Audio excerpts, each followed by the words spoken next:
have a sighting of ninjas in Alaska, of all places. Make sure you guys smash the crap out of that subscribe button so you guys don't miss out on more awesome content. Man, I love taking a look at these Alaska events because it's always really cool just to see what players are playing in, you know, the more secluded parts of the world, right? Like, that's what we're going to call this. To my understanding, this event was really small, but I still wanted to cover it because Ninjas did, in fact, make a top 4 out of this event. And I think it deserves a little bit of recognition here. So, for the top cut of this event, we had 2 Snake Eyes variants, even all the way up in Alaska. The Snake Eyes Menace is doing well, which is really funny because a German event can happen and we can have 0 Snake Eyes top, but you roll on through over here into Alaska and you'll actually see Meta Snake Eyes. Wow. Winning the event, though, was not Snake Eyes. It was actually a Raidraptor duelist overcoming, you know, the stepping stones of the craziness of this, which is actually pretty freaking cool to see. We also had a Gold Pride duelist kind of stepping on up here, showcasing that, you know, this deck can still do things, and that's personally what I want to see here. And then we had our Ninja duelist, which I'm very, very happy to actually see, you know, performing, which it's so cool to see. We also had Manadium, so standard combo breaker, the deck still doing relatively well out here.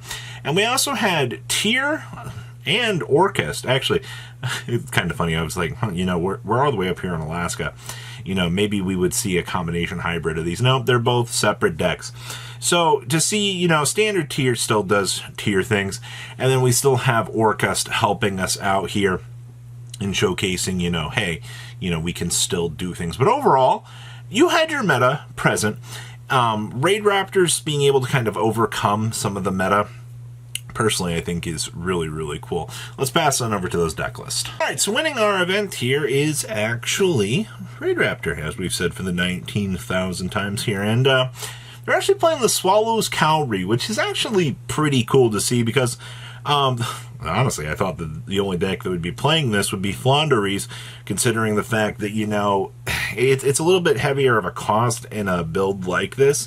But, I mean, you get rid of any Wing Beast, add a Wing Beast from the deck to the hand with the same level as that attributed monster, or from the field as well. So, you know, the whole point of this is if your opponent's going to try to Veil Imperm, you know, some sort of extension little piece along the way, you can do this to dodge, or alternatively, if you need to use it to go find a starter for your deck, depending on how you've opened up, or whichever little piece that you're going to need along the way, this actually lets you exchange one of your birds to go get it, which I think is actually a pretty good call for a deck like this, being able to actually have this and have access to it. Now, this build is also playing Forbidden Droplets in the main.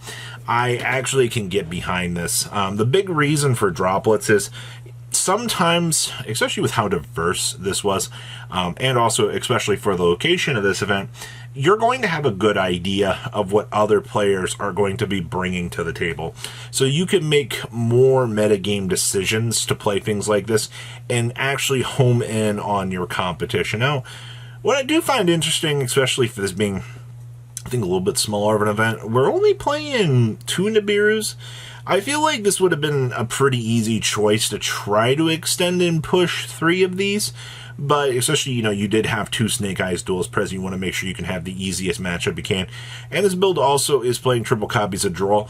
Once again, considering you probably know a majority of your meta in the area, you're going to be bringing in something like Droll here to make sure that, you know, you're going to get the best widespread range of options for your deck. Side decking, yes, we are playing the Napalm Dragonius. This is just strictly for time. I mean, hey, it's a free 600 burn on a Wing Beast. Like, this actually matters. Sadly, I know, it's so funny. And of course, hey, look, more Wing Beast. And of course, we actually played double Ghost Ogre. I think Ghost Ogre was actually a pretty good call for this event, for this deck. And of course, you have the triple copies of the Crossout Designator. You know, whatever threatening card that you think is going to ruin your day, you'll be able to answer relatively easily, in my personal opinion. Also, double Rising Rebellion Falcon. How many of the Towers monsters can you put on the field? I also think it's very apparent that one of the reasons why this deck did succeed is smaller event players don't really know how to handle this sort of meta challenger. And when you have people that aren't really too sure how to handle this, it does kind of open up the door to, well, crap, I don't know what to do here.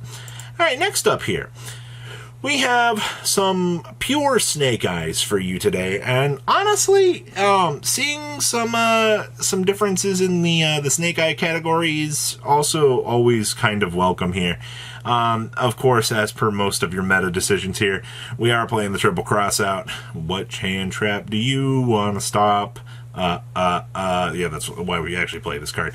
This build did actually opt to play the Ghost Mourners in the side deck, which is actually kind of understandable here, because once again, if you know most of your environment for a smaller sized event like this, you're probably going to focus on the Drolls, because the Drolls are going to hit a lot more of your matchups overall. Like, you've got to, being able to focus on your multi-hitting matchups to make sure that you can actually, you know, do all of your bases, you should be pretty good to be able to do so.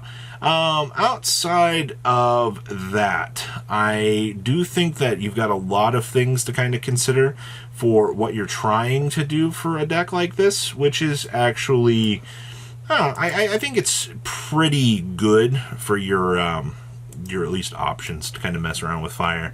Outside of that, 1-for-1, pretty standard stuff.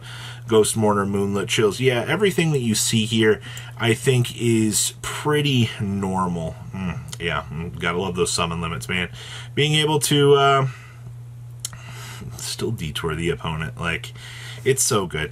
I look at this deck and I actually wonder how far until this deck gets cratered off of a building and we no longer have to deal with this. But okay, we'll wait and see.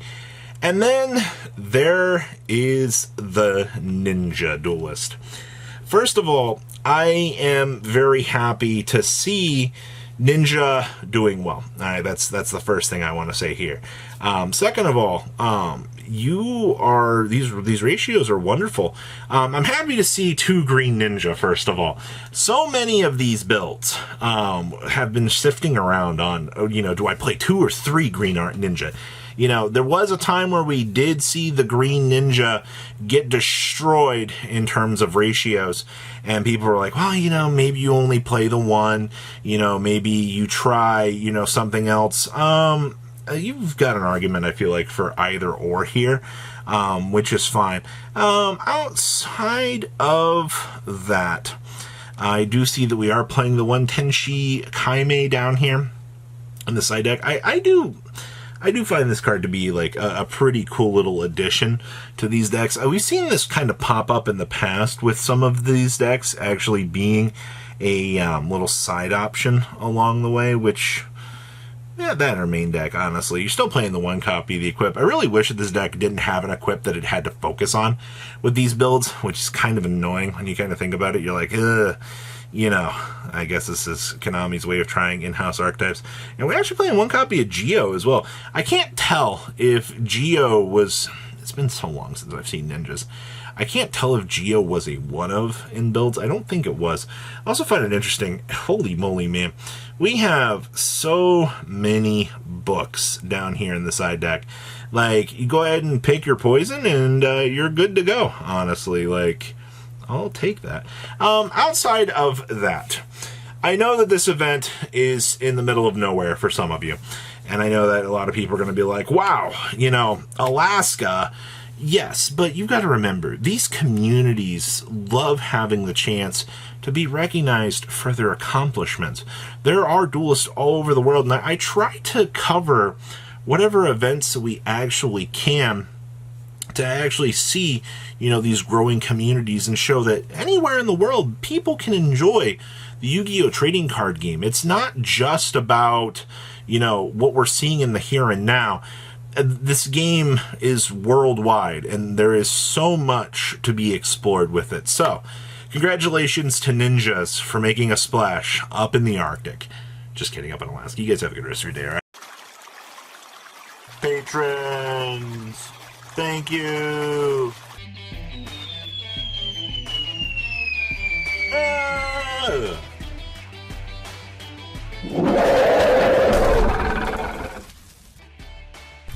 Thank you so much for watching. Check out these other videos.